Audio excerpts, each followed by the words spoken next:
Yo, what's going on, everybody? It's finally time. NBA Finals. What's up? NBA Strategy Show. Game 1, NBA Finals. Denver Nuggets hosting the Miami Heat. And we're here to talk about all of that. Milli Maker tonight on DraftKings. Big contests. Listen, man, baseball's happening, and I highly recommend you watch all of our content because it's fantastic. But basketball, until this is over, basketball is still king. It's amazing that you could look at something like this and see 12-game MLB slates, 10-game MLB slates, and then a 1-game NBA slate pulling $1 million up top. I'm Dave Loughran at Lafayette_D on the Twitters, joined by Josh Engleman at Josh Engleman. It's here, man. We got the finals. Miami Heat. I said they were going to win last show, by the way. I said Miami's going to come into Boston. They're going to shock the world. They're going to get this dub, and they did so handily. What's going on? I mean, Jason Tatum sprains his ankle 10 seconds in. I don't care. That'll do it. I don't care. That'll do it. I don't care. No Tyler Hero. No Malcolm Brogdon. Hey, he played. Yeah. I mean, Malcolm Brogdon and Tyler Hero are the comps here. But by the way, for sure, the Tatum ankle sprain was bad. It doesn't take away from the fact that you got obliterated at home in Game 7. It's so tough to watch, man. It was like such an unappealing fun. Like it just zapped all of the enjoyment out of that game. I wanted to like just watch that the whole way, get like a stressful fourth quarter back and forth. And it just never was a thing. It was ugh. And now we got to watch Denver just beat the piss out of Miami for 4 or maybe a gentleman's sweep, but that's where we're at. Can we talk? We'll get to that. Can we talk about the dichotomy? It's so dumb to say Heat were the better team, period. That's the dumbest thing that anyone could say. Here we go. Let's go. Period. They blew a 3-0 lead. But because they won game, now it's just period. They were clearly the better team. That's an insanely stupid thing to say. It's so dumb to say. Can we talk about period? Can we talk about the fact Bam Adebayo was like plus 20 something on the game? Yeah. Defensively, fantastic. Offensively, from Bam Adebayo, there were some plays that I actually went back and watched a few of them to see if my eyes have been mistaken me. Like there was one where Jimmy just gives him the routine bounce pass down low and Bam, it just slips off his fingers like he was the kid from Little Giants. There were some really, really bad offensive possessions from Bam, but he still had the highest plus minus on the team. I mean, what a weird game from Bam Adebayo in Game 7. I feel bad for Bam in a way that, like, other than blocks and steals, there's no like defensive stat so that people can understand that he's not just ass every time he goes out there, that he's like anchoring the entire defensive scheme for the Miami Heat. I obviously go to Bam for literally every day across the board for everything that we do. He should have a much better offensive series here. Having to deal with like Horford and Rob Williams around the rim in comparison to Jokic and whatever should just be easier sledding for Bam. But yeah, offensively, he is not shining. Should he? Probably not. I mean, like that's just it's not him, but defensively, he's been exceptional. Oh yeah. It's not the absence of shine. It was kind of just bad possessions. You know what I mean? Yeah. If he was kind of just like, it just doesn't look right. That's what I mean. That like, okay. And I'm not comparing him to PJ Tucker, but you'll take my point here. With PJ Tucker, you don't expect anything on offense. So it's not like he's really screwing anything up. He's just not touching the basketball. Yeah. With Bam, there were spots where it went south real quick on offense. And then of course he gets back, great defensive possession. So it is what it is, but yeah, he doesn't look right off.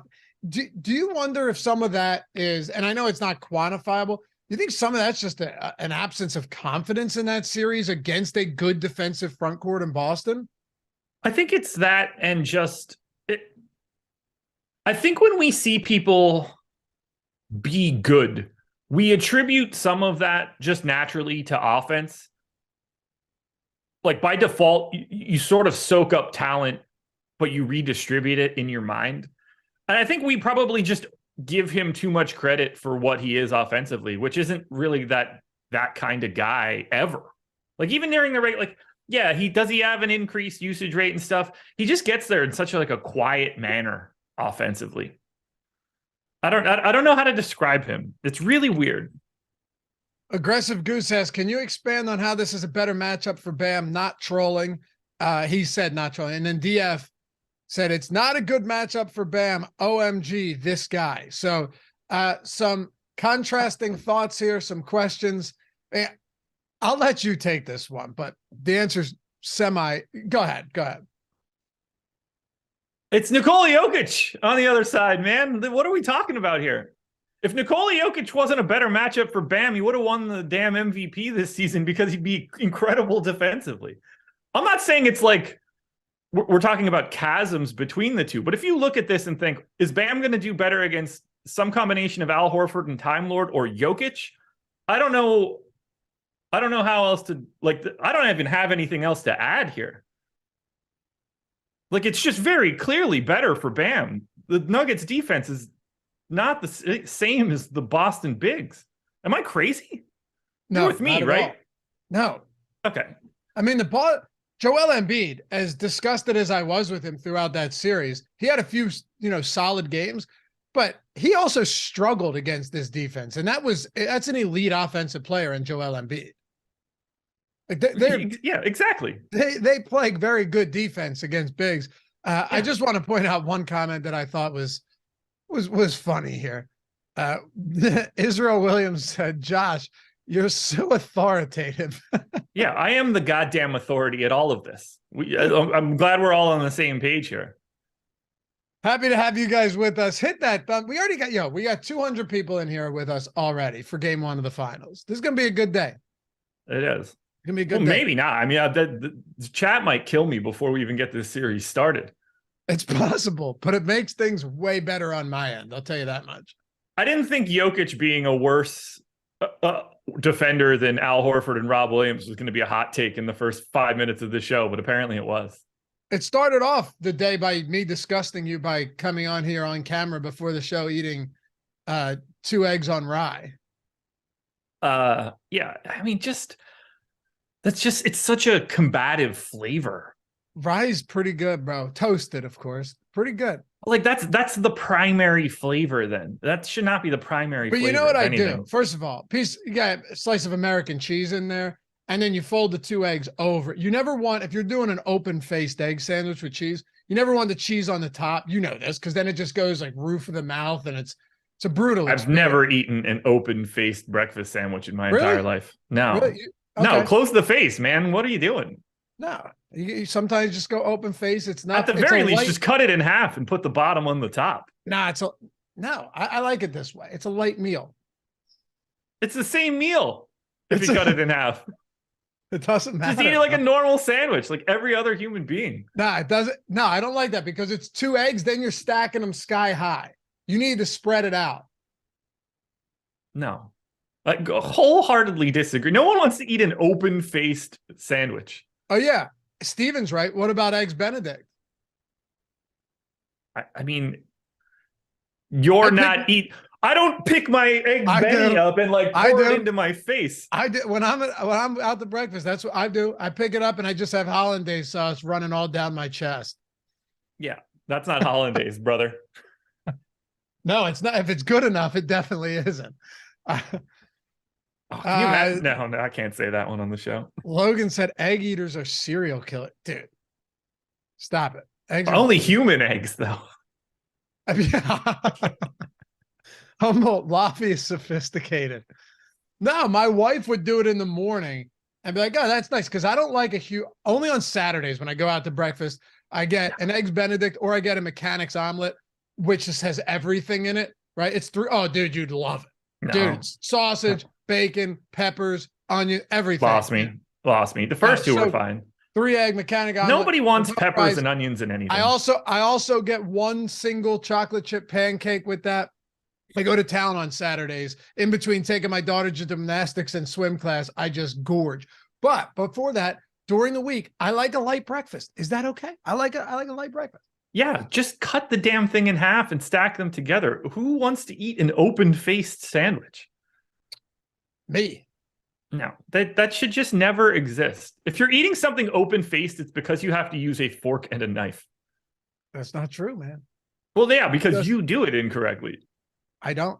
There is no correct or incorrect way to do it. And yes, Nate D, ostrich egg. I'm buying one. I'm bringing it on the family vacation. I'm cooking it in a wok. It's going to be a good time. Be sure to send. You're going to do that open faced on an entire loaf of bread? Loaf of rye cut in half. No, you know what I'll do? No, you know how they sell like a full pizza crust at the grocery store? Yeah. I should just put it on one of those. Put that in the oven for a little bit, toast it up, and throw the full ostrich. It's actually a really good idea. Is a slice of pizza an open-faced sandwich? Yes, of course. I had one yesterday. They didn't have what I was looking for before picking my daughter up from school. I went in, they have gourmet pizza that's out. So I just wanted a slice, and it was this taco pizza, delicious, by the way. And that is basically the same thing as an open-faced sandwich. Kind of is, right? It is. Maybe not plain pizza, but gourmet pizza. You're still getting, there's more ingredients on the top of the bread than what you just had, isn't there? You had eggs on top of bread. This is cheese and sauce on top of bread. Maybe you're right. No, Lonnie, I've never had an open-faced chipwich, but it's not the worst. That's a bad idea, actually. Yeah, it's going to melt everywhere. I would not do that. You can't pinch the top. There's no way to hold that. Oh, man. Yeah, hit that thumbs up, guys. Subscribe to the channel. Leave a comment down below. If you're new here, welcome. Subscribe to the channel. Leave a comment if you're watching ahead to the fact that if you're in podcast form, we know you're out there. We know it. We see you. Leave a rating or review, all that good stuff. Subscribe to the pod. It helps us. It helps us greatly. Certainly does. Yeah, open-faced Oreos for sure. I always go Oreo. I eat the bad part first, and then I eat the bottom part. Is the bad part the cream? No, the bad part is like when you open it, there's always a side with less stuff on it. So I used to be an opener, and now I'm not. I'm a full bite like a normal cookie person. I've eaten a lot of Oreos over the past month. Yeah, Josh the other day before the show just had a bunch of Oreos on his desk. So he slipped out of the routine. He was doing really well for a while, but it's gone south. It's been a journey. Too many sodies, too many Oreos. Oh man, But if you eat too much candy and have a diet soda, it cancels out the sugar. It does. If you have a diet soda with a sugar, they cancel each other. Yeah. Yeah, soda. Yeah. We have to find that clip and throw it up so people understand what we're talking about. Oh man, all right. It's incredible. Let's talk some basketball. Miami Heat 8.5-point dogs today. 8.5-point dogs on the road.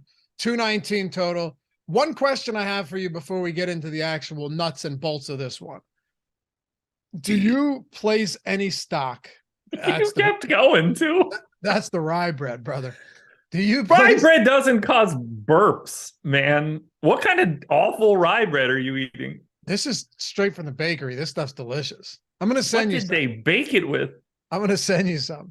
I won't eat a bite of it. Is out. You throw it straight in the gut. Go give it to your candle-making neighbor. Tyler Hero could return for game 3. He's out today. So Miami played on Monday, right? Yeah. Miami played on Monday. They're back on Thursday in altitude.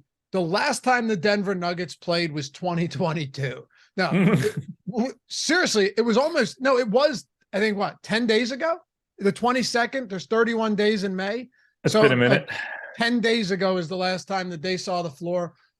Do you place any stock in this with Miami not having rest, going out to Denver in the altitude, Denver sitting, or do you go and say, oh, maybe Denver rested too long, like a lot of people like to espouse if they were to come out here and lose today? Those people would be dumb. This is unequivocally amazing for the Nuggets. Yep.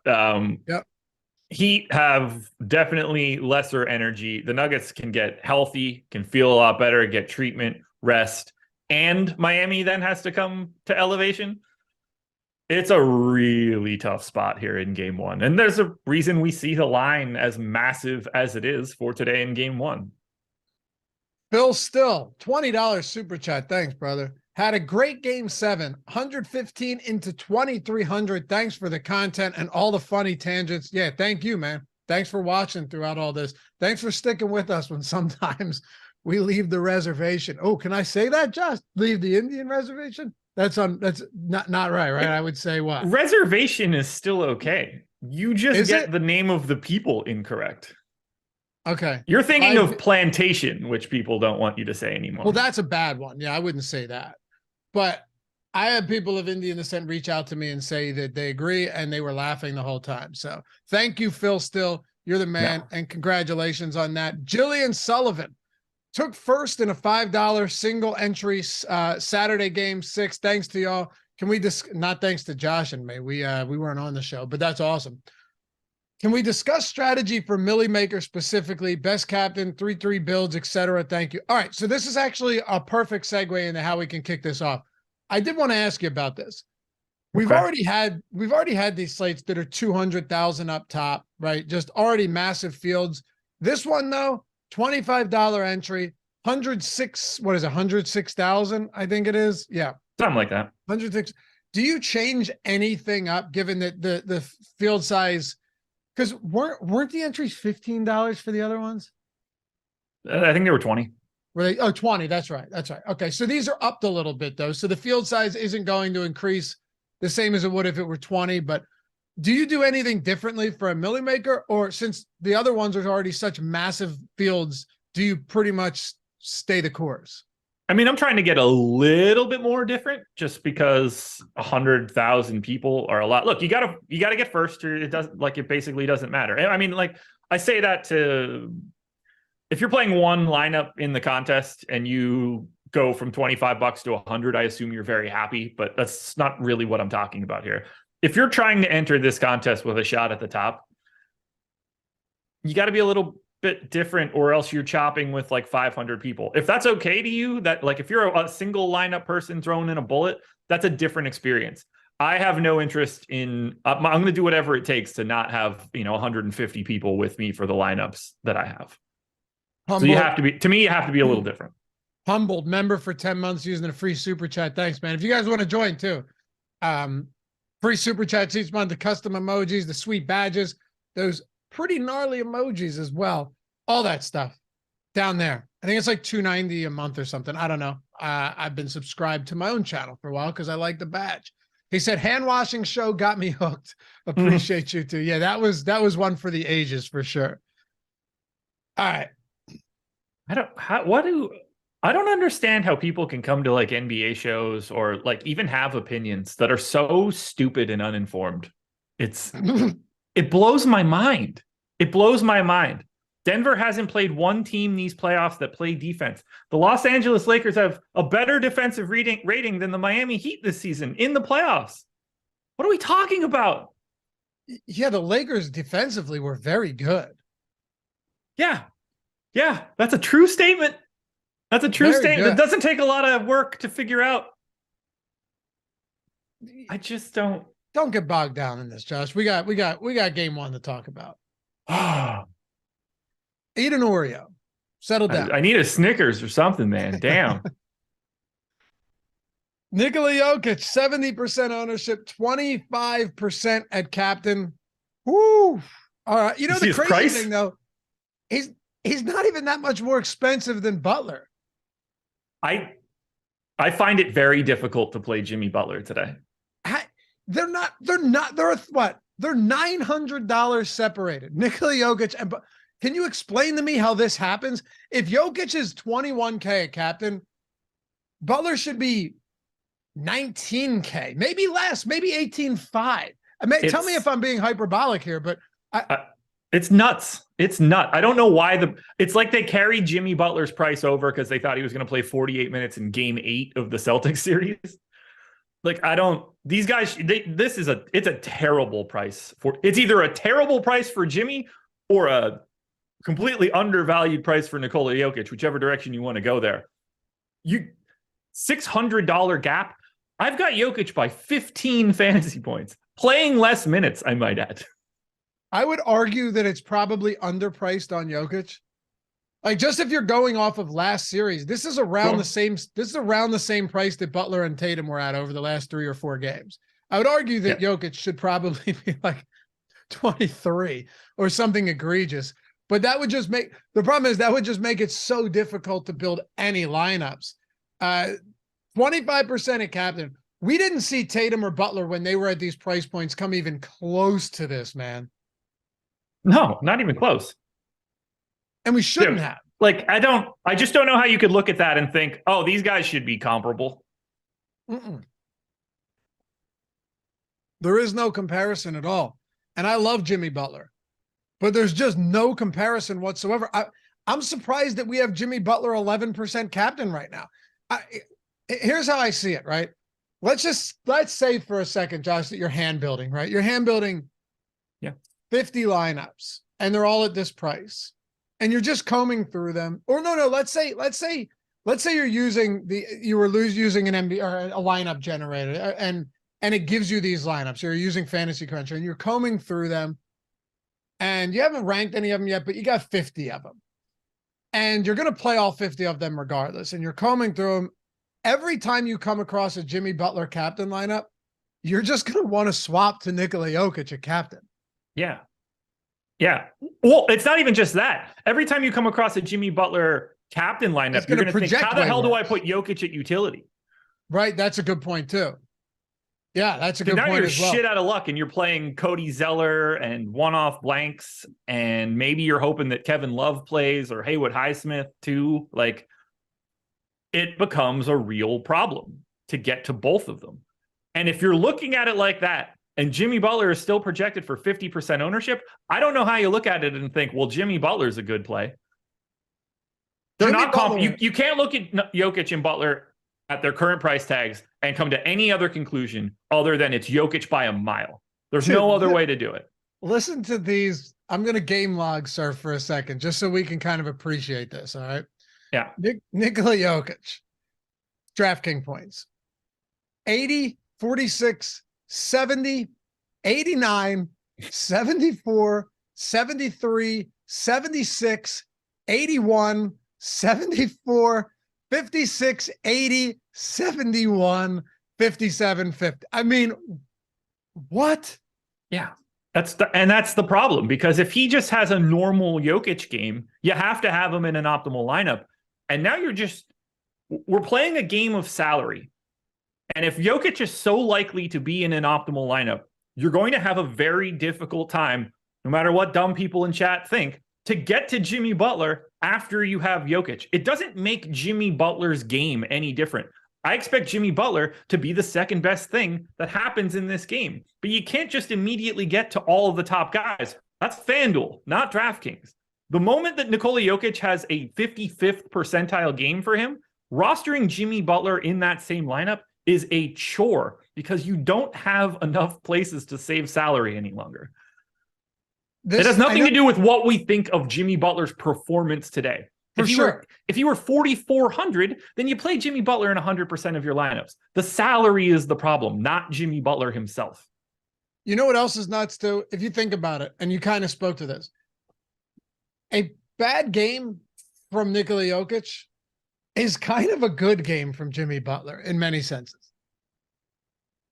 Yeah, look at the projection right now. We have them separated by 16 fantasy points. If you take 8 away from Jokic, it's a bad game. If you take 8 away and give Jimmy Butler 8, it's a great game. Now they're equals. Yeah. Do you know how many? Take a guess. Just take a guess. How many fantasy points Jokic and Butler are averaging this postseason? I mean, I'm guessing Butler's around 50. Yep, 51. Jokic 65 to 70. Yes, nice. 68. Yeah. That's 17 right there. Again, I get what I'm doing isn't exactly doing anything, but it is interesting to see that in the postseason at basic, when you're talking showdown, this $900 difference at captain is not that significant. Like you can find ways to it's just not that significant. They're separated by $600 at utility. It makes I don't even think we need to speak on it any further. It's very clear. No. Separated by $900 at captain and 20-something fantasy points. So how much Jokic at captain are you getting to? So that's where it gets tricky too. Like a lot, or at least as much as the field. He's projected for 25. I've got 25. That's sort of just the path. And I think you can build some perfectly acceptable lineups, obviously, with Jokic at captain. He's the most popular captain, and he should be. Because if Jokic goes for 70 fantasy points, you've just turned 70 into 105. Like, it's just got to be there. You're not going to make that up enough with a cheaper dude if Jokic beats his current projection. So I'm very happy to get to Jokic. He's clearly the top captain option. There's no other opinion. He's clearly the top option today, and there is no way to have another opinion. DFIC, that's a great question. We'll get to that. Josh and I we discuss that exact scenario every single time we do a showdown show in the late postseason because it's crucial. So I'll get to that in a second. Steven Leibowitz said, PrizePicks has Jokic for 65.5 fantasy points, Butler at 49.5. That's FanDuel scoring? It is, but basically the same thing. Yeah. How are Neither one of those guys like really fit FanDuel or DraftKings scoring. They're not like 3-point bombers or anything. Right. Of course not. By the way, man, the dude on PrizePicks, Jordan, you can pull these up. Everything is in the run sheet, my friend. PrizePicks yesterday, dude had an opportunity to take down a mill. Yeah. It didn't go great, man. I went 5 of 6 with baseball. Baseball video coming Monday. Nice. For Brian with a Y, it did not go particularly well. On PrizePicks, as you guys know, every single day of the NBA postseason, someone has a shot at winning $1 million. All you do, you have to enter, I think, $5 minimum. What's up? I'm just trying to think of a way to spell Brian with a Y the same way it's Jordan with a Y, but I can't. There's no, it's not like, it's not a word. No, I tried. It doesn't work. No, because it's it doesn't work. Every day someone has a shot at winning $1 million. All you got to do, you enter one lineup in a 6-pick flex play over there. And if you do, some lucky person every day, or unlucky based on the results. I mean, this guy just must feel awful this morning. Has an opportunity to win $1 million. They give you a card. It's a 6-pick flex play. After you've already entered one, someone gets selected. They give you one, you make your 6 plays. And if you hit all 6, you win $1 million. You win $80K if you hit 5. We've actually seen a bunch of people hit that. And if you hit 4, you get $16K. 3 or less, you get nothing. Brian had an opportunity. Brian with a Y, of course. Josh, he went all overs, of course. No surprise here, right? Sure. And I want to show you a stark contrast to this in just a second. It's going to change your guys' thinking on everything. Brian went 6 overs, all baseball, 1-4-1. That's a tough day. Not ideal. I had 4 unders, 2 overs, hit both of my overs too. Nice. Well, we have a link. First of all, PrizePicks is doing these huge right now. You're doing the video every day. You're playing over there. I can't do Pick'em in Pennsylvania, but a lot of people that are in non-legal betting states, what better way to scratch this itch? Not to mention, what better way to take advantage of, I think, probably the best promo that you're going to find across any DFS platform right now. I mean that. Probably across any betting platform right now. You sign up using our link, otherwise we can't find you. Yeah. You're not only getting 100% first match deposit bonus up to $100. You could find that at a lot of places, right? So you deposit $100, you get another 100. You deposit 20, you get another 20, right? You double your bankroll out of the gate. You're also getting all of our tools, everything. Full month Stochastic Plus Platinum subscription, $120. $120 value.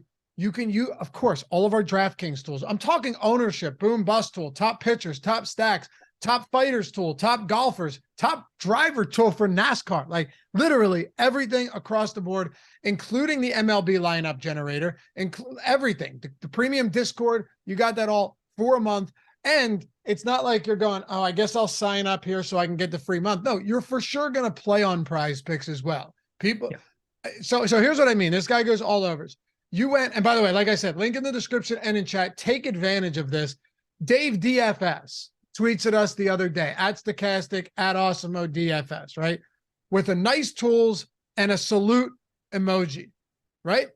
6-pick flex play, $100, turns it into $2,500, says nice tools with the emoji. Josh, 4 unders. I'm not saying you always have to go unders here, right? But you play the best on the board. You play with the tools, tell you to play. You play with the projections, tell you to play. 4 unders, 2 overs, all in game 7 of the NBA Finals. Turns $100 into $25 in the 6-pick flex play using the tools. That's the one that you love to see. When you hit the big sixer 25x in your money. Hell yeah. It's awesome. I love it. I love it. I thought I had that coming last night. I didn't, but I'm not as good as Dave DFS 11. It's way easier to find good plays when you have tools to do that. It's just way easier to do so, especially because a lot of times our brains are just wired not to want to take unders on things. Yeah. When you see the tools, Neil talks about this all the time. You literally train yourself to say, okay, this is the best play. This is where it's projected. This is what the expected win percentage is. You're not going in there with the assumption, oh, I need to take all unders. But these places shade a lot to the over. And a lot of times, very simply, the under's just a better spot to target. Yeah, they're not fun, but you know what's more fun than, like, I'd rather have money. I'd rather have money and have a worse experience watching the game than vice versa. Yeah. Yeah. Would you rather sweat unders and lose the majority of them or win money? Give me the money, man. Give me the money. Link in the description, man. Yeah. MLB PrizePicks video starting up Monday, 5 days a week. I'll have it for the NBA slates for the rest of the playoffs as well. But yeah, MLB starting Monday. All of our tools, the entire month, $120 value. I wanted to ask you, can you stack in MLB? Like, I know you can't play, I would assume, all from the same team, but I was wondering if that would be a feasible approach. Again, I can't do pick'ems there, but can you stack and go, okay, they're playing a garbage. It can't just be the stack. You can't just have like Red Sox, over. You need something else in there. But yes, you can take you can do that. I could do like a 5-1. Yeah. Do you think that's so? Do you think that makes sense in some spots, like fantasy points or hits? Yeah. Fantasy points for sure. Hits, not necessarily, because hits have no correlation to each other. Right. That's a good point. Yeah. Right. So exactly. So if you're doing like hits plus runs plus RBIs or something like that, you start to get a little bit more correlation. Fantasy that makes score, sense, though. Yeah. Like if you want to take like three hitters from the same team, I think that's a good play. Like last night I had 2 Boston guys. They were my 2 overs. They both went over. Well, I look forward to watching the videos too, for sure. All right. Well, check it out. Link in the description and in chat. Let's get into DFix question. Really good one today. Brand new series. So there's a lot of nuance to this, a lot of uncertainty. DFix with the super chat. Thanks, brother. Yurtsevin, Bryant, Watson, Najee, White, and Gillespie all project around 1 point or less. Do I allow 0.5 minimum projection or pick a couple and hope they get 5 minutes? So this comes back to Josh, are we playing these $1,000 guys today? And how do we want to approach it on a game like tonight? Well, today, the biggest decision point that I see is figuring out what we think for Cody Zeller, Haywood Highsmith, and Kevin Love. I think that'll dictate a lot and probably remove you from having to go to the 1K guys. If you're going to a 1K guy, a flat 1K guy today, I think it has to be Christian Brown. Just thinking maybe he gets a rotation like he had been now that we're back to game 1. But I think the trio of guys from Miami is the biggest swing piece for today's slate that you can find. That, to me, that's the way that you make unique lineups. Ricky had an interesting comment in chat too. By the way, guys, if you're some of these comments and questions are good. It does our job for us in a sense, Josh, because it's stuff that we were going to talk about anyway. Ricky said, I could be wrong, but even when Jokic was going off against the Lakers, he still wasn't the optimal captain most of the games.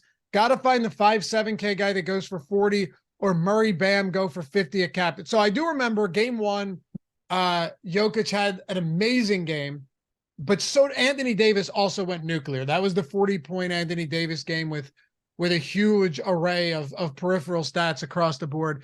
He was the optimal in that. I'm trying to think about the other games who was optimal. I don't know if you can quick pull that up. I mean, Vincent was for sure in one of the No, I'm talking about the Denver side. I have no idea. Yeah, me neither. There's no quick way to, like, you got to just dig into each one of those slates individually. I'm wondering, it would take too long. If anyone wants to pull it up while they're watching, that would be cool. We could look over that. Like, none of that should be surprising, though. And I think that's where we get lost in terms of the way that we talk about this in comparison to the odds.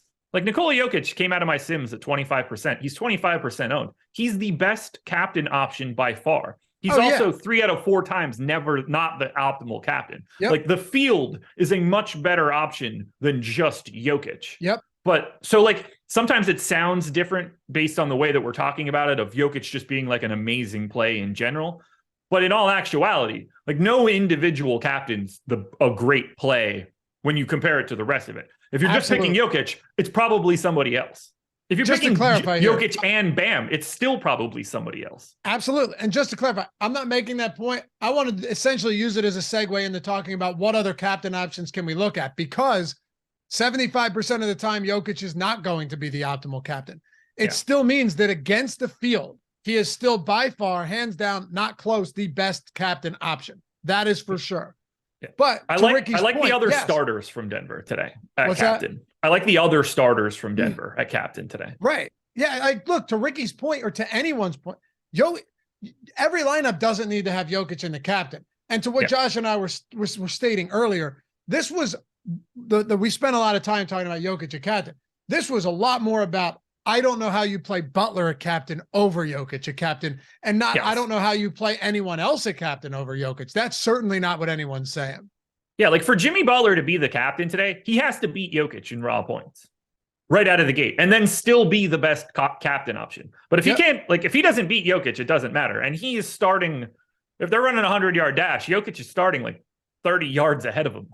So Butler has multiple hurdles to clear to become, like he needs to be better than Jokic.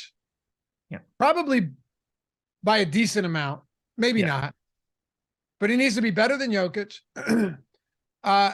He also needs some of these other he needs the Murrays and the Bam. Yeah, he also needs to beat Murray too. What's that? He'll need to beat Murray as well. Right. And I mean, how much are we projecting Butler for, and how much are we projecting? Let me see how much we're projecting. I have Murray 3.5 points behind Butler. We have it at 8. We have it at 8. Yeah. And Murray we have Murray at 36 minutes. To me, that's light for today. Yeah. I would say around 38 for Murray, probably. I went 38 for Murray. I went 38 for all of the Denver starters. What did you go to minutes for Miami? Because I'm not sure that you see these massive Butler minutes in game 1. I went 40 for Butler. That's okay. That's where I would have put him at too. And then for everybody else, I think it's pretty easy. You know, you're going to get like 30 to 34 out of Vincent. You're going to get like 24 out of Lowry. You're going to get 48 minutes combined out of Strus and Duncan Robinson. And then you start to get into the weird stuff of who's the 5th starter for Miami. How many minutes do you want to go? Caleb Martin, Love / Highsmith / Zeller. That's the only tricky part to me in terms of rotations today. How much more what happens between Christian Brown and Jeff Green, and what happens between the Love, Highsmith, Zeller trio? Who are the other high-owned captains today? Bam at 14, Butler at 12. Looking at our ownership projections. By the way, you guys know all that's 50% off. If you're not in a PrizePicks eligible state and you want to take advantage of these powerful tools, 50% off your first week or month for every sport or one. It doesn't matter. Or the MLB lineup generator for less than $4.50 a week. All of that stuff down there in the description, of course. Well worth checking it out. You're getting your foot in the door and you're cutting half of it off the top as far as what you're paying. And then you win enough money to sustain that, and you don't have to ever worry about paying for it again. We have Murray at 12%. Crazy that Murray and Butler are projected for the same captain ownership right now. Murray's $4,000 cheaper than Butler at captain. Yeah, I slightly prefer Jamal Murray, but I'm also a little bit closer in projection than we are. I think we would probably look at that ownership as about right, given the price differential. I don't have much. I think Butler and Jamal Murray look very similar today in terms of output. That salary is just so much. Like, I think Murray is a little overpriced at 10.8 for the first game of this series. But still, like with Butler being $2,800 more expensive, it makes it a little bit easier to stomach a Murray lineup. Can we get to some of these mid-range guys at captain? Not a lot, I don't think. Like Vincent looks interesting to me at low ownership. If we're calling Aaron Gordon low own or mid-range, like he's 6%, I think that's where it starts to get a little interesting. I'd have a tough time going Lowry, but you never know with him. It always feels like he's just going to go out there and have like a vintage game, but he looks like shit for most of it. KCP feels like a tough sell, but he's 4% owned. The minutes will be there. I don't see anybody that immediately, like I think Vincent's probably the best option because I think he's the most likely to play. If we're talking like sub 6K guys, I don't think that anybody looks amazing in that regard. You know what I wonder is Caleb Martin's ownership going to get steamed in lower stakes contests today? It depends if he starts. Okay, let's say he starts. Seeing what we've seen. I don't think so. No? I don't, because I just don't think the minutes expectation is going to be there in the same way that it was for like game 6 and 7. I mean, maybe people won't remove that from their heads, but maybe they'll just go out and play him 44 minutes again. I don't know. Maybe they think that that's what has to happen. But I think the moment that you start muting Caleb Martin's minutes projection for today, just because it's game 1 of a new series, I think it becomes very difficult at 7,400. I don't think that we found a new Caleb Martin in that series. I think it's a lot more likely that he just becomes everything that we know about Caleb Martin for the rest of this series. How much Butler utility are you getting to, though? That's the question, too, because it's not like he's cheap there. My expectation for today's slate is that I'm essentially going to not have Jimmy Butler in the milli. Yeah. Could that, but like, I don't, it's not because I think that's like, that I think Jimmy Butler's on pace to be just dog shit today. I can't justify that price tag. And if he's going to be in 46% of lineups, to me, that's the easiest way to be different. I don't disagree at all. It's not disparaging Jimmy Butler. It's disparaging. If he were 11-4, I'd have him in 90% of my shit. It's the pricing. Yeah. God, it makes it tough. Are there any 1K guys worth looking at? Let's have the conversation about Zeller, Love, and Highsmith now. And then we can get into that's the 1K conversation. That really is the 1K conversation. Let's do it. So anybody that thinks they know what Miami's going to do today is lying. If I had to guess right now, my expectation is that Kevin Love is going to move back to the starting lineup. He's going to guard Nikola Jokic, and Bam is going to start on Aaron Gordon so that they can sort of roam with Bam as a rim protector. Do I think that's going to work all that well? Probably not. But that is the expectation that I'm going with. If they do start like that, then I think that we still get Cody Zeller at the 5. I don't think they're going to be long for those situations. If they do continue going with Caleb Martin at the 5 or in the starting lineup, then I think it starts to become very interesting on whether or not they go Kevin Love as your backup center or to Cody Zeller as the backup center. Because at this point in time, if you're going to try to play Kevin Love in this series, like, you don't need Cody Zeller to be on the floor when Jokic isn't. And I think it's probably better for Miami's offense if Love is the backup 5 when Jokic isn't on the floor. We'll see how that ends up going. But I think the starting lineup piece is massive here, because I do think that you could hide Love on Jokic and get like 12 minutes out of Kevin Love at that first and third quarter rotation again and keep everything down. The real wild card is, do they go to Haywood Highsmith, who they have used in the past on Murray? So let me set this up for a second. This is, and because I wanted to talk, this is an immense wild card for a couple of reasons. One, Haywood Highsmith got in the rotation. He's basically minimum salary. He's basically the same price as all of these other guys, 1,400. What are the chances he doesn't play? Because right now, I think unequivocally, the highest ownership of anyone in this range is going to be, well, we have it Christian Brown at 1K. Okay. But that's insane. But Haywood Highsmith is getting 18%.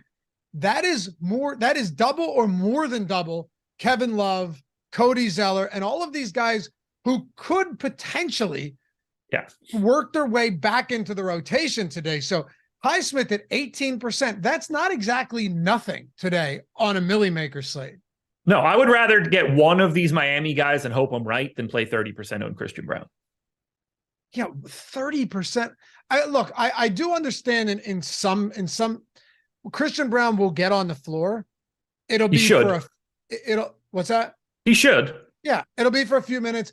Is it going to be possibly more minutes than it was late in that series against the Lakers? I don't know. I have trouble saying yes, because they swept them. It's not like this was games 5, 6, and 7 that Brown went from, 10, 12 minutes and then down to 3, 4 and a DNP, Josh. This was, they were up 2-0 going to LA. He played 4 minutes. They were up 3-0 and he played 3 minutes. So it's not like their backs were up against the wall, such as a Miami or a Boston team would do, where they have to just unload the mag on all of their top guys. That wasn't the case.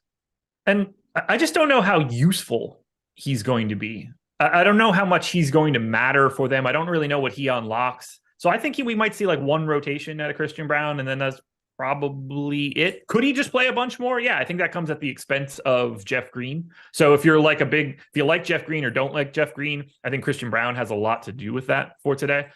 I mean, he's a big wild card. Like that, when you jump back into a new series for game one, a lot of stuff just needs to be like recalibrated from what you remember from the previous series.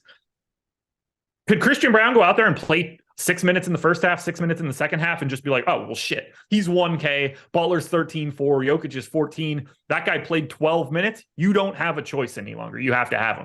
I see that path, but I think you're live to be able to unlock that from the Miami side as well. And I can't make a huge assessment on that until we know who's starting. It is weird that Christian Brown would be cheaper than all of Zeller and Highsmith and stuff too. Agreed.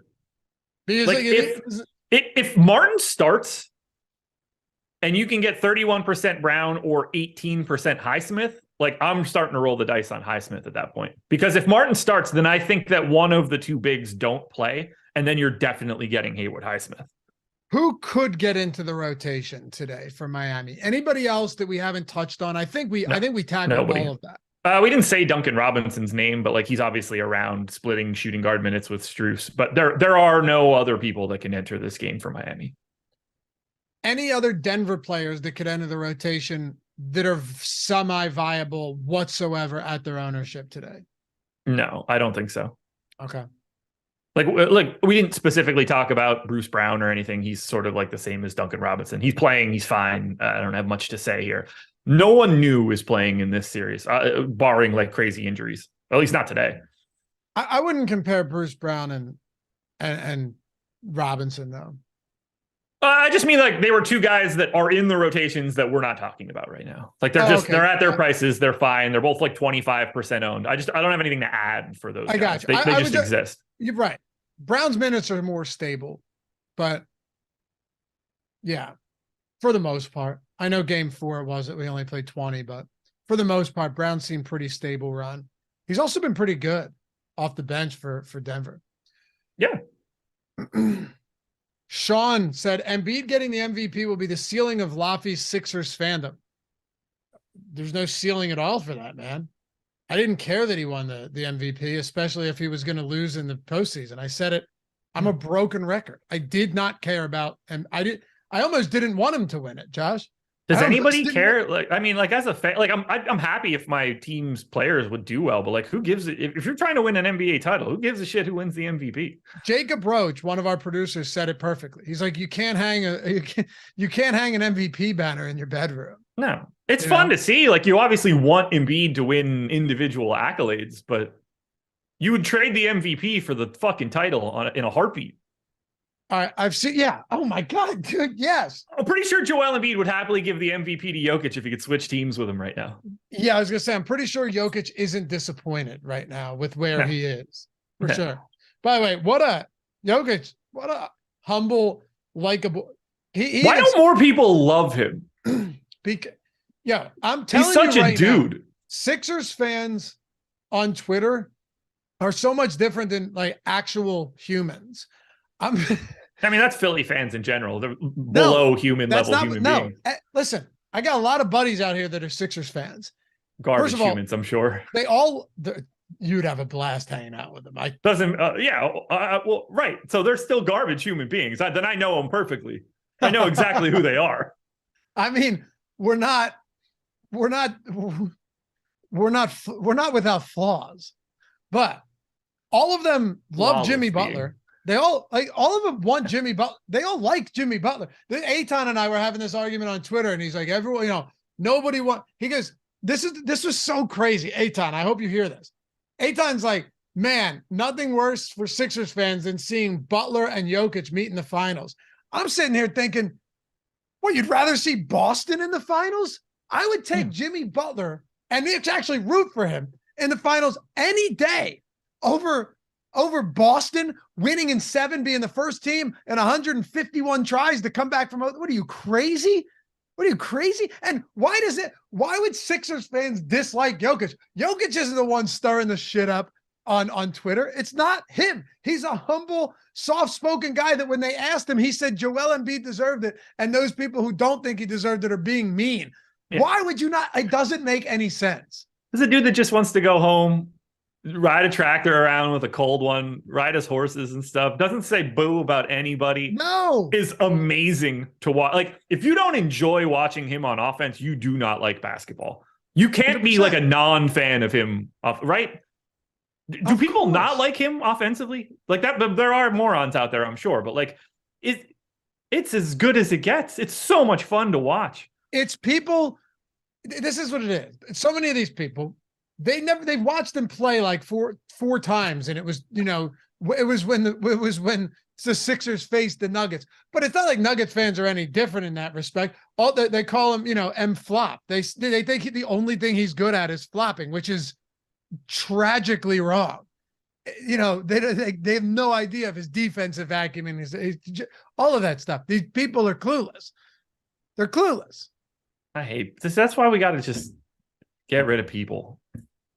We want to set up another prison colony like Australia was and just send them off? Or are you saying just get rid of them? Whatever Ben wants to do, I'm fine to co-sign. All right.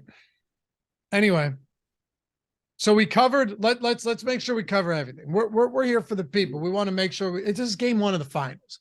So we got all the cheap ones out of the way, and you are willing to play. I mean, why would you not be willing to play some of those, especially when we don't know what Miami's going to do? It just makes it that much more interesting. We talked about the captain spot. I think we can dive a little bit deeper into who else is viable at captain. I think we can definitely do that. Before we do, though, I just wanted to shout out Hutch Boy. This guy, fantastic member in our chalkboard community, and the BetPro tool just been absolutely murdering for him. Tweeted us, said the real question is, can I crack 3K profit for May? This is just betting, Josh. This is just betting few parlays and mostly straight bets. I'm so thankful for the chalkboard. And by the way, his unit size is like $50, and the guy's almost up 3K. Yeah, I saw. Yeah, using the BetPro tool. The strikeout props have been crushing it lately. NBA BetPro on fire. This is the last time we get to use it throughout this series. Let's make it happen with OddsShopper Plus and BetPro. Hell yeah, dude. Had to shout out my boy Tim Hutchinson there. He's been awesome. If you're not in our chalkboard, I just saw a couple comments in chat. The community's awesome. It's free 100% of the time. All the picks, all the conversation. Come join our 2,200 members or whatever it is. Just download the app. Get in. The link is in the description. And also, Josh, BetPro, half off the first month. Pick'em Pro. If you're in a state where you don't have legal sports betting, but you want to get access to PrizePicks, Underdog, NHA, all of that stuff, all of that down there, half off the first month for all of it. It essentially, so you don't end up like Brian, going just 6 over, spraying across the board, is giving you all of the best bets for these sports. Expected win percentage. That's all you need on these, right? It's an amazing tool. I use it every single day. If you want to check it out, link is down there. I don't know, these tools, man, whether it's for actual traditional sports books, Josh, or it's for these pick'em sites, what a huge difference. Because if you think you can comb through every single game and every single prop on your own and find the good ones and think that you're doing it efficiently, you're wrong. It's the amount of time that you save from using this tool will cover the costs. If you wanted to like try to go through everything the way that you were just talking about it on your own, hours. The cost of our tool will be less than what you would take to do that over the course of a month. Just right away, there's your savings. And obviously it's going to be better than whatever eye test nonsense is going on in your brain too. So yeah, get it. We have, I'm just, every day goes by and I'm more and more irritated that I can't use our stuff. Yeah. You can use it for Pick'em Pro for PrizePicks and all the Pick'em Yeah. sites. But and we have Pick'em Pro separate. It's cheaper too. It's cheaper than Bet Pro. Yep. I personally use Bet Pro because I'm, DraftKings, FanDuel, Caesars, all of these books. But yeah, however you want to play it, dude, it is awesome. And I had a busy day. I got all of my bets in across every book in 15 minutes. And it wasn't 5 bets. I got every bet in across every book in 15 minutes. What an immense time saver. Soon, buddy. Soon. I know you're going to have it. And I can't wait to actually discuss betting more with you as well, too. That'll be fun. Oh, I'll be on everything, man. Dig into it. It'll be a lot of fun. But yeah, check it out. Link in the description and in the chat, either Bet Pro or Pick'em Pro. And come join our chalkboard. A lot of those free plays in there from both of these too, if you're not ready to pony up. I appreciate you guys getting us over 100 likes here for game 1 of the finals. We're almost at 500 viewers too. So, we should have more people atoning for their sins. We should be at like 150 right now, given our concurrent viewers. You need more than a thumbs up to atone for some of the sins of chat today. I've never seen people just strive to be so wrong so frequently. It's not everyone, man. We've had some really good questions today. We've had some great comments. You just see the bad in everything. There's only bad to see. There's only bad to see. I don't know, man. I'm seeing. I said Nikola would average 40. I just he's not going to average. You're going to pick the Heat in 5 or 7 while saying that Jokic is going to average 40 in this series? This does not compute. I don't. Nikola Jokic averages 40 in this series. They beat the piss out of the Heat. Yeah. Because he's not doing it on inefficient shooting. He's going to do that on 8 shot attempts somehow. And everybody else is just going to pour it in and they're going to win by 100. Jokic doesn't score inefficient 40 points. He's the most efficient scorer in basketball. It is. I do enjoy sometimes when you're wrong, even though you were right. Your analysis, your thought process was all backed by logic and just. It's all the time. But then if the outcome is not right, God, I love watching chat. It never stops. It never stops. I love seeing the nuclear meltdown right in front of my eyes. I truly get a kick out of it. Because those people think that the result is important and it's not. And that's the whole point of this, is being able to evaluate before you have the information. In all seriousness, that's why you should use the Bet Pro and Pick'em Pro tool, because I'm not even kidding. It removes all of that bias. Yeah, exactly. Josh, Los Angeles chalkboard community is awesome. Thanks, man. Yeah, I was so glad you joined. And you're in California. You're not even in a legal betting state and you're still in there, which is awesome. And JK said we all use the tools. Or we all use the tool. It's great. Yeah, I love to hear that. We want you guys to win with these tools. All right, so this is what I want to get into. I think a good way to close out the show, twofold. One, we'll talk about any other alternative captains, right, outside of Jokic and a few others we've discussed. And then we'll go over the current optimal lineup and the highest ranked lineups for today. Best way to close it out. What do you think? I'm in. Let's do it. I got nowhere to be. Yeah. Can we get to any of these, KCP, MPJ, Aaron Gordon? We talked about Caleb Martin, Kyle Lowry, Gabe Vincent at captain. How much do you see yourself getting to those guys who are all in the 2 to 5% range? I think Gordon, Porter, Vincent are going to make up a giant chunk of my captain exposure. Yeah, I really do. I think that's the direction. It's probably going to lean more Denver. I think it's hard to not be on the Denver side of this game, just given the line and the way that this is shaking out. And if that's the case, and you're not getting Jokic, whether it's Gordon being out there for 38 to 40 minutes, you could see Aaron Gordon play basically every minute of the game to guard Butler, and he plays 40, something like that. But I went 38. I think he's really interesting at 6% because it just doesn't take a monstrous performance for him to efficiently get himself in there, given some of these other salaries. Same situation for Porter. It just happens to be $1,000 more expensive, but those are two guys that I think are low enough owned that you start to get some pretty fun constructions in the milli. Gabe Vincent is the guy that I'm getting to on the Miami side, really not pulling any ownership. Going to play enough minutes. We have seen him be an optimal captain. Not that we should expect that to be a frequent occurrence. I like getting to those guys in the milli today. Look, you gotta, if you want to be in first and not chop with 500 people, you got to make some concessions somewhere in your lineup. And I think going to some of these mid-tier starters, the guys that are going to play 30 plus, but aren't necessarily like the giant priorities of the game, I think that's the most interesting path today. Josh of Los Angeles, I'm considering fading MPJ because of his ridiculously bad goatee. It's not that bad, is it? I don't know. I can't even picture his facial hair. I'm not really in any position to tell anybody about their facial hair. What do you think the worst type of facial hair is? I have one. Whatever I have at all times. Yeah, dude. Hold on. It's just I got some spots that just don't, like, they're right here, doesn't grow well. Yeah, I got it right here. It's just dead. It's all dead from having shingles. We've had this conversation. I could tell you what I think. And please, I mean to offend no one. I said this to my buddy's face, and he had just the straight soul patch with nothing else. I've had it. Oh, really? Oh, yeah. Every once in a while. Yeah. But I mean, nothing else, just the soul patch. Just right here? Yeah.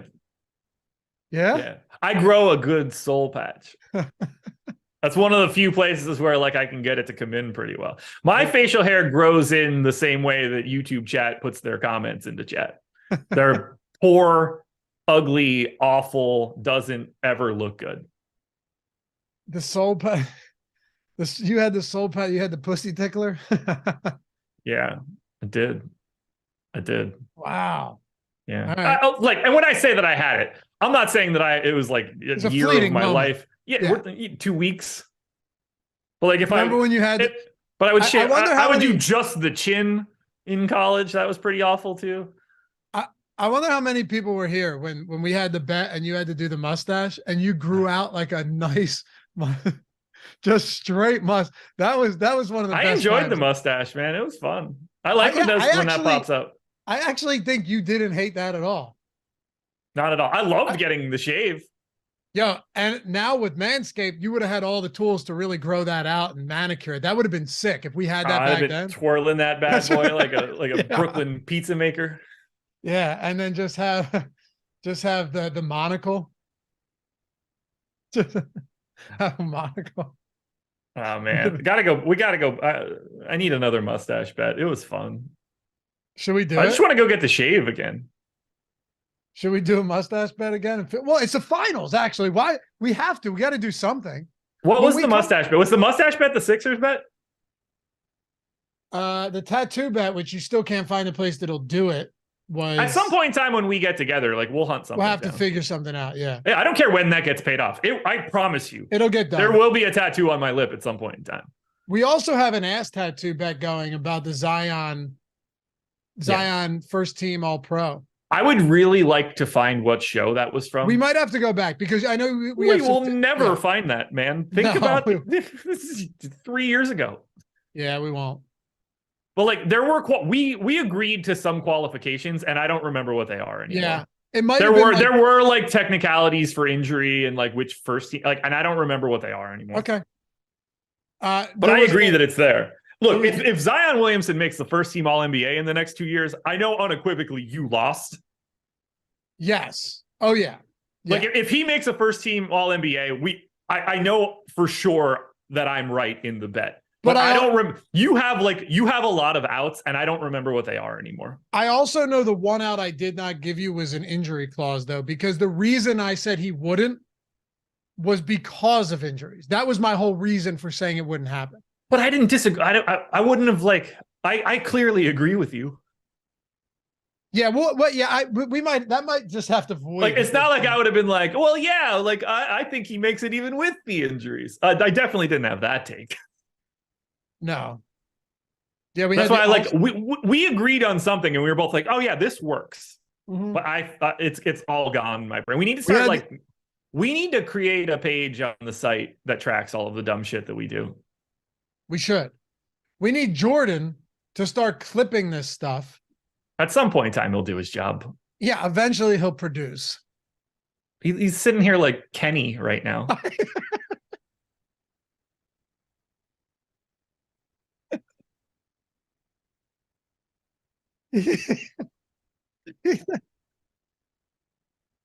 Put yourself on the Are screen. you working right now? Put yourself on the screen so everyone understands that golden reference by Josh right there. You like Kenny. Oh, did you do it? Yeah, he's on There we there go. now. Yeah, he does look like Kenny. Jordan McCormick over here. Jordan, if there's good stuff, yeah, you got to clip it because that stuff does well. And if there's anything, I'll always try to remember it too. But that's great. Broadcasting out of the trailer. If he's Kenny, I know where this is going to go, and it's not going to be good for me. What does that make you and I? Well, I'm not Jewish. Neither am I. I'm not Jordan. You can't be two people at once either. I'm not morbidly obese. I guess I'm working on it with all those Oreos, man. Yeah, I think I'm Cartman. Fuck. And I'm sure you would say Chat is like Randy Marsh. No, Chat's. Don't say Jimmy. don't. Chat can be whoever they want to be. But there's obviously two characters from that show that Chat is immediately. What a good audience. Yeah, don't. Well, they could also be Timmy if it helps. Oh, that was good. That was a good laugh. I needed that. I think I'm Cartman though, and that's not helpful. You think the Oreos are getting you to Cartman? Okay, I'll take being Tally, Jordan. Good work there. Yeah, that's good. Yeah, Butters. Laffy's Butters because he'll pee with his pants around his ankles in the bathroom. Lou, I got some apples. Lou, you got some too. Who's Scott Malkinson? Oh God. Do you know Scott Malkinson? That's I think my character knows him quite well. Huh? Wait. Am I thinking of somebody different than from that? He's the one that Cartman fed his parents to, right? Scott Malkinson's the one with the diabetes with the big tongue that he can't. Oh, no, I was thinking of the dude that Cartman fed his parents to. It's Tenorman. Oh, okay. Both Scott? Yeah. Fair. Yeah. You see where I'm going with that, right? Yeah, I can see where you're going with that. I guess you probably have to start recycling some names after a while, after 20-something years. Yeah, I mean, there's so many characters in that. I forgot they brought Scott back with his diabetes for the COVID specials. Yeah. Yes, they did. God, what a good show. What a good those God, COVID specials were great. What a good audience. All right. Oh yeah, I had two questions for you before we wrap this up. Sure. Hold on. He just walked away. Yeah. I think it's broke.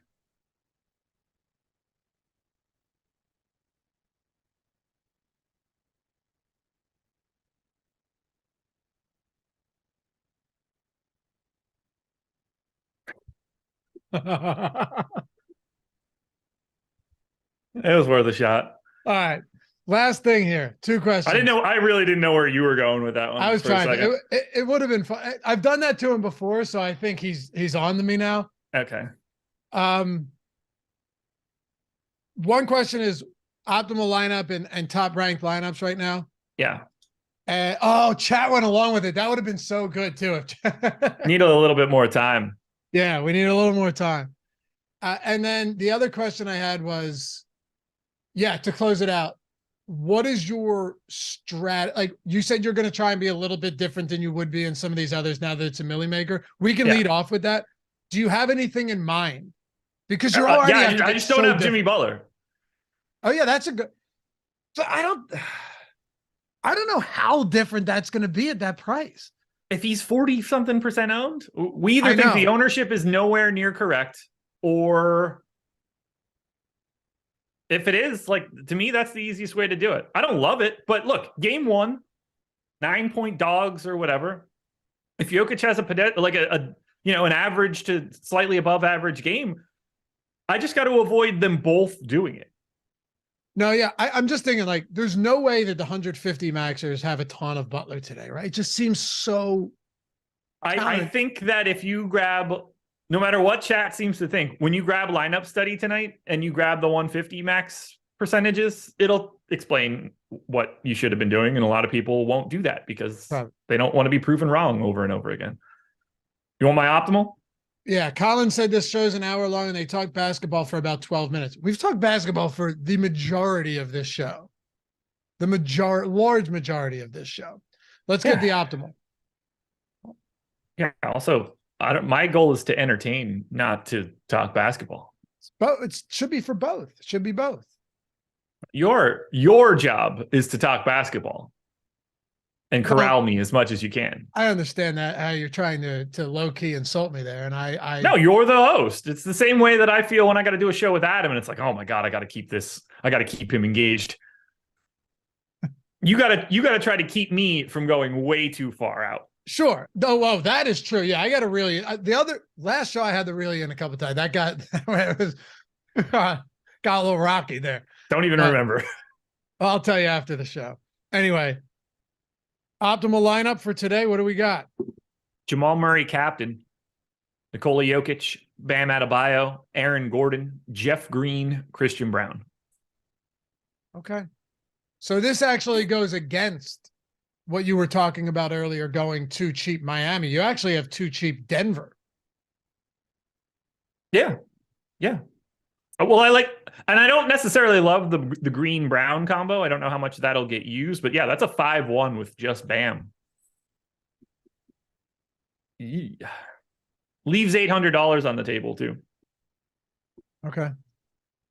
So what are you going to do with, if we're wrapping this one up, as far as like top lineups that you have, not the optimal, what's your top ranked lineup once you rank these? Aaron Gordon, captain. Nikola Jokic, Jamal Murray, Michael Porter Jr., Gabe Vincent. I have Cody Zeller in there right now, but Cody Zeller could be Haywood Highsmith, and the lineup is sort of the same depending on which direction you want to go with the way that exists. Fun show, man. Or Christian Brown, I guess. But right now, like the way that it is, it's Cody Zeller. I have a feeling that when we get to lock today, that I will not have much Cody Zeller. My assumption, well, I won't know until lock. If Martin's in the starting lineup, I don't think that I'm going to end up going to Cody Zeller. If Martin is in the starting lineup, then I think we probably flip that. But you know what I'm going with. Yep. I don't want to get to too much Cody Zeller because I think he might be the odd man today. Fun stuff. This is a good one. We're here. Game on. We are. Make it happen. You can follow Josh at Josh Engleman, me at Lafayette_D. As you guys know, everything links to. Last thing, if you're not rocking the stochastic avatar yet, what are you doing, man? What are you doing? We have all you do if you want to get a free month of Stochastic Plus Platinum. Every tool that we have, I talked about it earlier, $120 value. You finish top 3 in a field of 5,000 or more and tweet your wins at Stochastic HOF, but you gotta rock the avatar. Stochastic.com/avatar. This is just a perfect representation of this. Okay, TMMC 711. Finished third out of 28,000. Thanks, Ship My Money and Josh. Does this get me into the Stochastic Hall of Fame? Single entry quarter, Josh. Third out of 23.8 thousand. Took home $87 in the quarter jukebox. And now, because he was rocking the avatar, he has a free month of every single tool on the site by playing little to no volume because it didn't matter. He had the avatar and he finished up top. He didn't chop that third place, right? Oh, good question. I assume no, just based on the contest. This is baseball. I highly doubt it. What's the contest? Was that yesterday's quarter jukebox? It was a quarter jukebox, $5,000 quarter jukebox. So probably not. 87 sounds about right. Although he must have chopped it, or someone above him must have chopped because 87.50. Quarter. Okay, let me see. MLB $5 quarter jukebox. No, $5,000 quarter jukebox. That's what I meant. There had to have been a chop somewhere at his or above it because 87.50. Unless DraftKings is paying third place $87.50. You just can't chop more than 3 ways anyway. I can't even find. Maybe it's this one. What's his handle? TMMC 711. He chopped for a third. With how many? 1. Oh, okay. He still gets it. Really? Yep. Yeah, I think you can't. I think you can't tie with more than 3. I think that's because of first. That's assuming you like win first in like a showdown. Let's see. I don't want to be that guy, but I'm a stickler for the rules. No, yeah, the requirement will not be satisfied by any ties that are among more than 3 entries. So yeah, that counts. He's in. I'm reading it right here. We need to change the wording of that. Why? Because it's the tie is because of finishing first. It's written with showdown in mind, where you finish first, and if you're tied with more than 3 people, then you're shit out of luck. But tying in third is now the 4th person. So like we're adding more people to this potential list, and it stops being a top 3 thing. This guy's getting a free month. Let's be very clear here. But I see what you're saying. Yeah, it's with showdown in mind. But my point is, though, he played a quarter. Yeah. Oh, it's a sick lineup. It's a sick return. It's great to see that happen with a single bullet. Yeah. Josh finding ways. Had a different lineup too, by the way. First, second, and the other third place guy, all 5-man Dodgers stacks. He had a 3-person White Sox, 2-man Red Sox stack. So very different lineup too. Really? Yeah. Okay. Well, we appreciate you guys hanging out with us. Follow Josh at Josh Engleman, me at Lafayette_D. Come join our chalkboard. Hanging out. We're going to sweat tonight's game. It's going to be a blast. Shout out to Jordan Klein for producing this one, and we'll see you back here on, what is it, Sunday, right? Yeah, you and me, 7 to 8. Yeah, game's at 8 on Sunday. That's great, man. Early on Sunday. I can't wait. We'll see you guys then. Have a great rest of the day. Peace.